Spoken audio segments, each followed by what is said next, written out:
Hi, Video 8, Greencoat Renewables. For a while, from about 2010 on, foreign companies took an interest in Irish wind farms. A Chinese consortium bought half of Electric, but it didn't buy the other half once it got in. So Electric's gone, and we see that mainstream renewable power is not particularly buying them, but they're building them to sell on, and they're owing 159 million. They have assets which I would question. But in the couple of years since 2017, in fact it was set up in 2017, Greencoat Renewables has become a big player.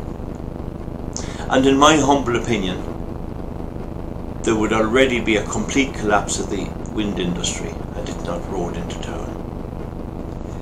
Now, it has a lot of its information on the website, so this information I have here is fairly damning. I wouldn't be surprised if it wouldn't be taken down or banned or something by the tech giants, so if you want to make a copy of it, it might be no harm. So just to see what Greencoat says, there its logo there. The company will generally avoid using non-resource debt as the asset levels acquiring 100% ownership. Aggregate group debt will not be more than 60% of gross asset value at drawdown. So they're wary of debt. They're wary of debt. Very wary of debt. Remember, you have to pay the debt. You don't have to pay the shareholders. Now, they say here that their portfolio is 411 megawatts of wind, and I get roughly that when I measure it as well. Very close, so that's fair enough. But they then go on to say, compelling growth opportunity. They want to buy about 4.3 gigawatts. That's 4,300 megawatts of wind by 2020. Well, they won't do that. But there's currently 3,400 megawatts, and they want to buy 4.3. So it looks like they intend to buy everything. That's their hopes. The share price is 1.11.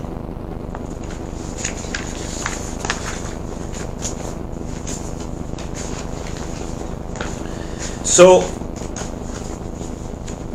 a list of their wind farms shows that we can get accounts for, and not some of them I can't, is Ballybane, Clush Valley, Clarenray, Kill Hills, Knockacummer, Knockalure, Listowny, Monica, Rahila, Sleepaun, and Tullynamile. So, just take a look at Ballybane. It was built in 2008. The accounts are for 2017-2016. It made €144,000 in 2017 and 66,000 euros in 2016, and it owes 47 millions. I'm shouting in here because I know it's hard to hear me maybe. So if we divide 47 million by its income, we see it'll take 446 years to repay its capital sum. Okay, the company number is 306-647. The Clush Valley was built in 2017. That's 108 megawatts, a huge wind farm. It owes 173.5 million, but Greencoat only owns 75% of it. So their share is 127 million. In 2017 it made a loss of $500,000. In 2018 it made a profit of 5.8 million. But if you take that as a gross profit, it'll take 32 years to pay it back, and there's already it'll have 20 years up in 2037. So it's already 2 years of its life. So at the best, that wind farm, even at the very best, it has 3 years left in it, and it'll take 32 years to pay it back. And that's without any interest or any dividend. These figures are the basic capital sum. Killhills, 2016 and 2015 is the accounts, and over 2 years it lost 1.6 million. It owes 40.7 million, and it can never repay its debt. It's insolvent. Okay. Knockacumber. Brookfield owned this one, and they sold it to Greencoat and got a nice profit for it. In 2017 its loss was 3.6 million. They got debt forgiveness from Brookfield of 6.9 million, and they used that debt to declare a profit. So the parent company bails them out and they call it a profit. That should not be allowed in accounting. I'm not quite sure if the Companies Act provides for it. But it's not. It's a terrible situation that you can get a bailout and call it a profit. Now, it currently owes 131 million. So because it has no income, essentially, it's insolvent. It's completely insolvent. That's Knockacumber Wind Farm in County Cork. Rahila Wind Farm, 35 megawatt, and it differs a bit in that only half of it is allowed to dispatch. In low winds it can get out a good lot of power because it's able to dispatch 17 megawatts to sell off. But anyway, to figure it out, it owes 57 million, is bringing in a profit of 1.7 million, and it'll take 37 years to pay it off. 37. No, only has a lifespan of at best 20 years. Lisdowney, it's a 9.2 megawatt. Sorry, it owes 13.7. It made a loss of 274,000 in 2018. I think it is. Yeah, 2018. It was bought by Greencoat for 22.5 million. So again, a hopeless case. So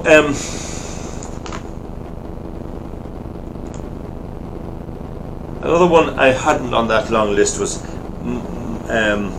Monincha, MONAINCHR, and its number is 995446. So it's insolvent too. It lost 1.9 million in 2016. In 2017, 1.9 million, and it made a profit of 500,000. So over the 2 years, its net loss, it made a profit the previous year, sorry, but its net loss over the 2 years was 1.4 million. Okay, it owes 63.2 million. So it's completely insolvent. You can never pay back that. That's Monincha.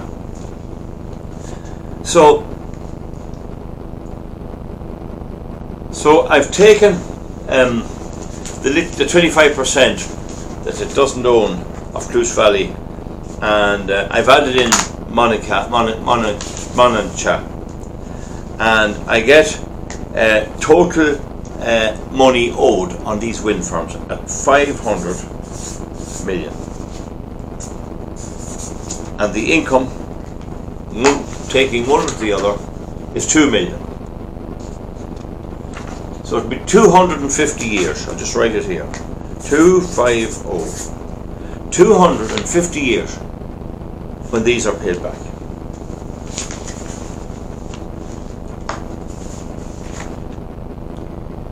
Now, who's investing?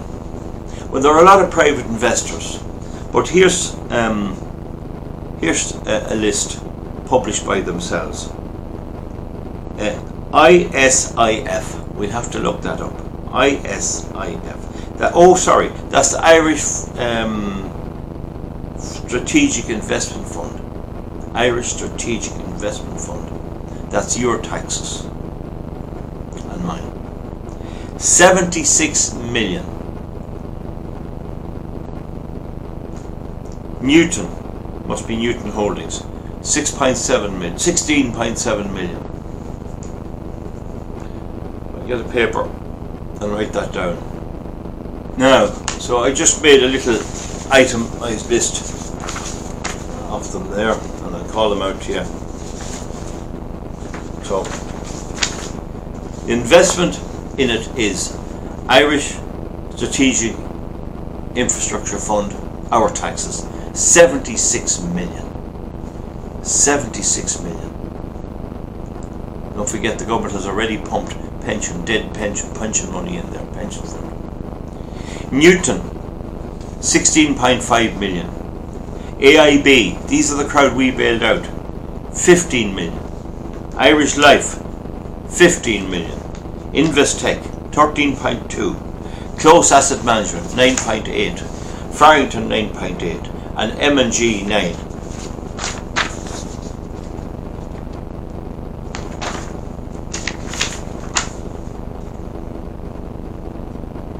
Now,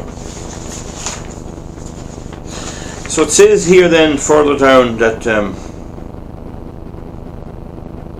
it speaks of Knockacumber and Kill Hills being an SPV, special purpose vehicle. Another of these fancy names for a bit of a funny kind of a financial thing. They're not necessarily a wrong thing. They're part of derivatives, but they are if they're misused. So that's enough there. We have 11 minutes, and I think I've shown you the situation. So far, the ones that we know about and that I can get details for, Greencoat Renewables is stuck in our pockets with the fund, the Strategic Infrastructure Fund, and in a way in the banks and our pensions and everything else. And now there are a number of things about Greencoat Renewables. One, it couldn't pay a dividend. What it's doing is it's taking the present shareholders, new shareholder fund, and it's paying a dividend out of it to existing shareholders. That used to be illegal. And we can see that the way governments and possibly everywhere else approach this renewable craze is to loosen up the laws on accounting. And just to give you that again, you have shares in Greencoat Renewable, you're hoping to get a dividend. They need to keep you sweet. Somebody launches in a bit of money, like the AIB, like our own Strategic Investment Fund, or somebody else, Irish Life, and they pay a dividend to the existing shareholders. But there's no profit to pay that dividend. You're robbing Peter to pay Paul. The people investing in the new shares believe it's going into wind turbines, it's going to get them money, and it's not. It's paying back the existing ones. And that's a Ponzi scheme, that's pyramid selling. Whether it's legal or not is not the point. I think it was made legal. Now, Greencoat is intertwined with an English side of their operation. But on their Irish website for their CRO, their company accounts, they claim to have assets in 2018 of €735 million. That's 735 million euros. The year before, 2017, was 316 million euros.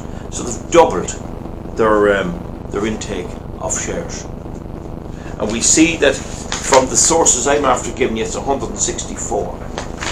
So there's still a massive shareholding by idiots, people, professional people, probably doctors and solicitors and things that are doing well. They're still getting private money in. There may be something, we don't know. Now, the other thing that they did then was they used fair value adjustments. They've added the value of their assets by added 56 million euros to the value of their assets by fair value adjustments. Now, if you're not familiar with accounts, it's simple as this. If you had a company and it made nothing, it just made zero, it didn't make a loss or a profit, and its assets was 100,000 last year and this year and the year next year, it'd still be nothing. It'd have no profit or loss. But if you could put the assets up from 100,000 to 110,000, that 10,000 is a profit. You're up that amount. It's the same as a farmer. If you hadn't certain tax reliefs, if a cow calves, your income is up at the end of the year by that calf, even though you don't sell it.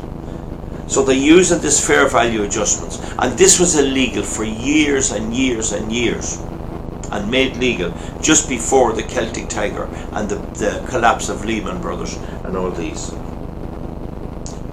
So the amount of those adjustments, just to be clear here now, is, I'll just read it because this is my own writing and it's accurate.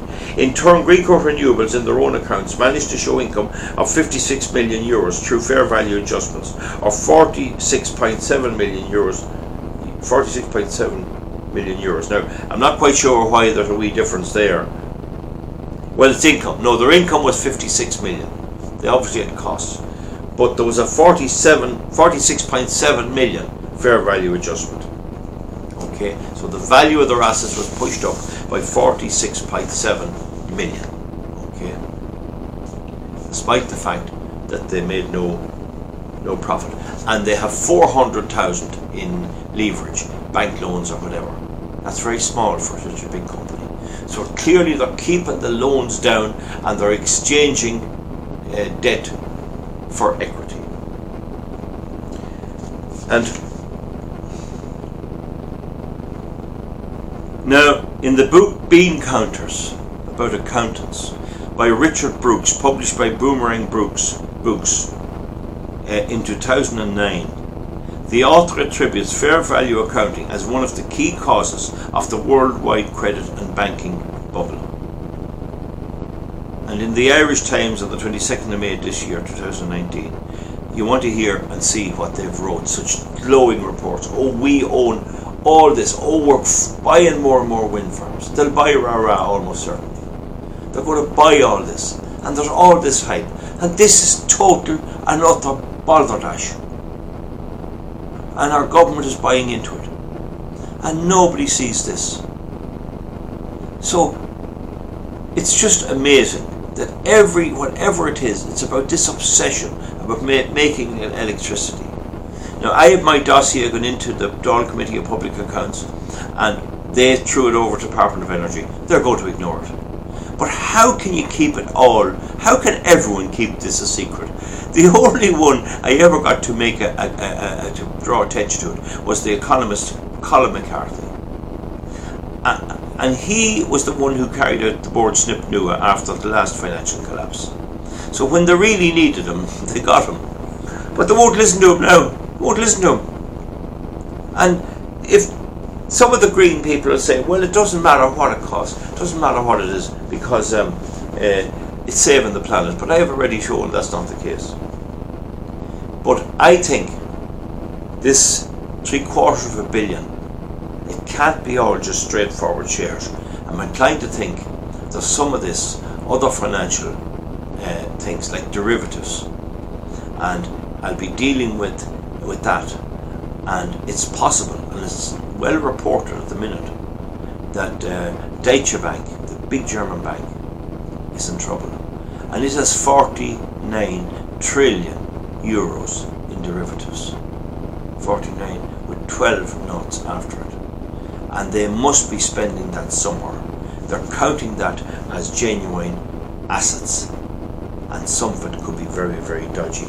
There's those who say that they've already laid off 18,000 members of staff. So there's something brewing there. So that's basically Greencoat Renewables. Its assets will take 250 years to pay off, and they only have a lifespan maximum of 20. Some of them only 10. And that's the situation. So thank you. We'll see you back. Okay.